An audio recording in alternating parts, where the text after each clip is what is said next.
right, we are back live. This is your Bolo Punch Boxing Hour brought to you by Georgia Rogie Insurance, www.bolopunchboxinghour.com, streaming to you live as always on Ustream.tv. Timmy the producer Patterson, how can our listeners get in touch with us tonight? Hit us up on the hotline, 219-743-9743. Yahoo Instant Messenger is up and running. Keyword Bolo Punch Boxing Hour. But the best way to reach us is via the chat room via Ustream.tv. Beautiful.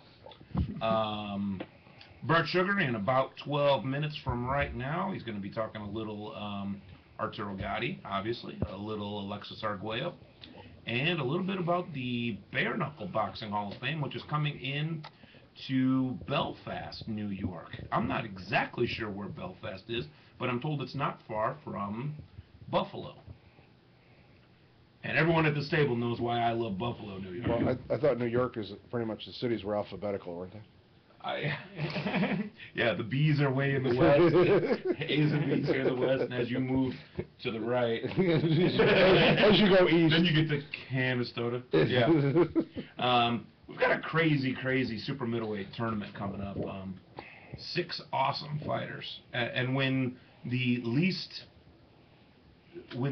known fighters are Andre Ward and Andre Durrell, you know you're in for a barn burner. Like I said, a jar of bumblebees. Yeah, gold medalist and a bronze medalist. You've got WBC super middleweight champion Carl Froch. You've got WBA super middleweight champion Mikkel Kessler.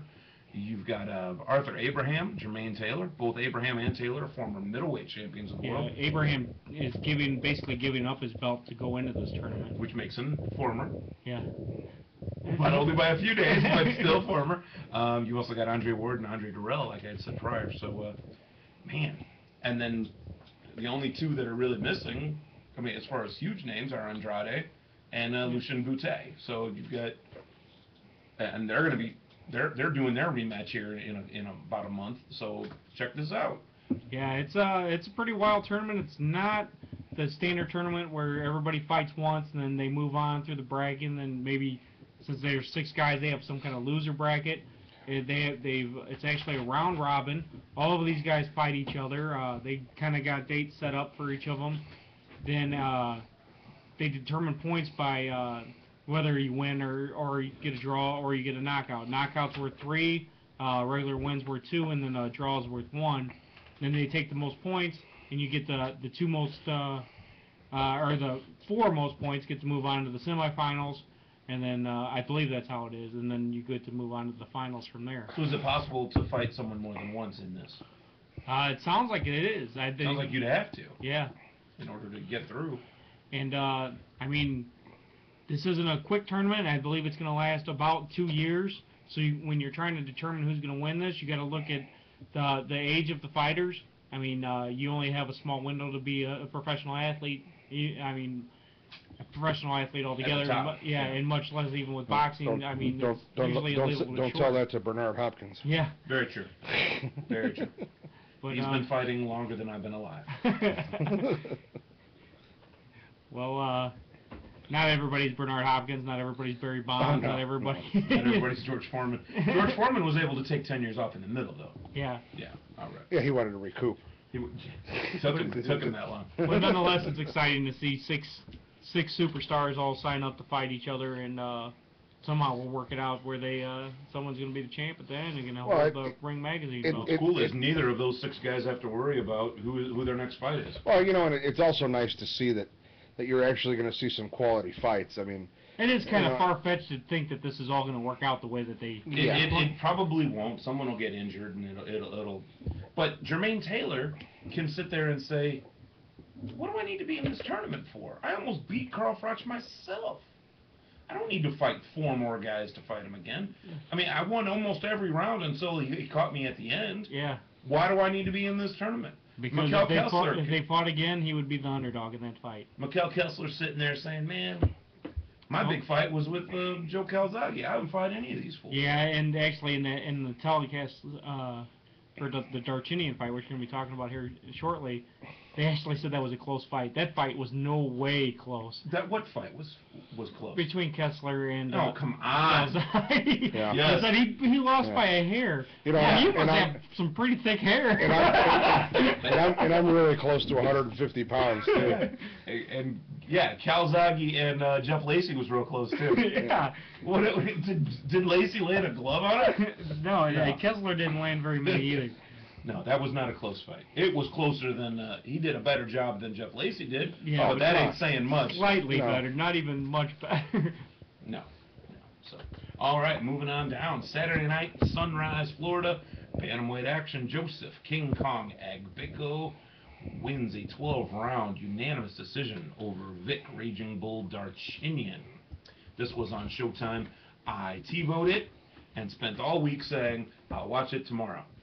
I'll watch it tomorrow, and then damn if Thursday afternoon didn't show up and I hadn't seen it yet. So I personally cannot speak too intelligently on this. I but, watched it live just because Darchinyan is one of my favorite fighters to watch, but not during this show. Agbeko, he retains his Bantamweight Championship of the World, 116 to 111 and 114 to 113 twice. Agbeko still only one loss, 27 and 1 with 22 knockouts. Darchinyan 32 and 2 with 26 wins by knockout. So, gentlemen, I will leave it up to you, since I am admitting I did not see this fight. Well, I'll tell you what, I like the way Agbeko handled Darchinyan. He really put a number on him. Darchinyan is nowhere near hitting him. I mean, Yeah, it I was- thought, just his head movement was Yeah. what was confusing. Yeah, we were Darchinyan. talking about that Stevie Wonder head bobbing kind of. Yeah, bobbing back and forth, not standing still for Darchinyan. Yeah, because it looked like they were just like flailing at each other there at the end. I mean, they were lunging at each other because Once they started brawling, it did help Yeah. Darchinyan a little bit, win a couple rounds. Yeah, you but- said you thought the scores were close, should have been closer. I thought they were pretty close. They just didn't seem like they added up to the right points for me for some reason. But No, I knew it was unanimous, and I knew Agbeko had won it because there was no question in my mind.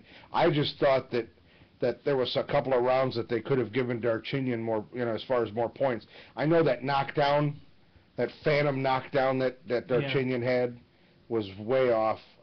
There was no way that was a knockdown. He shoved him to the ground. yeah, The I agree. referee was in a bad place because there at the end in like the 10th or 11th round, he had a couple of those shoved him down to the ground kind of knockdowns.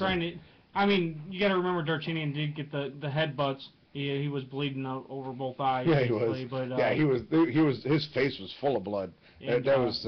It wasn't. Neither one of them were punches either. They were both. No, they were. headbutts. Oh yeah, they were both butts.